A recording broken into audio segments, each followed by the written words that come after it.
Hacı təzə gəlibsiz. Həm biz təzə gəlmişik, qız həydən bir çıx qapıya oturaq danışaq. Olsun zəngi vur çıxaq danışaq. Mamam, babam deyib bura apartmandır, məhəllədə ər oturasan qapıda, çıx gəl.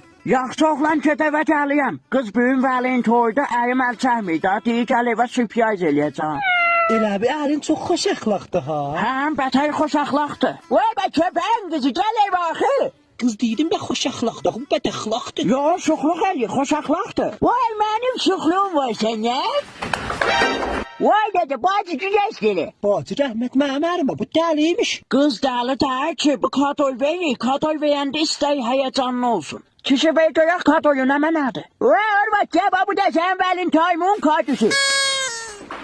Ay qız nə mənə alıbdı? Yetər ki, əvəzin ki, mənə qızıl ala gedib xeyç alıb gətirib, utanmır. Arvad, mən ona pul verməmişəm ki, o nə eşit 2 dənə cavan qızıyla olan savaşdılar, atdılar qənoya, götüm gətim verdim səni.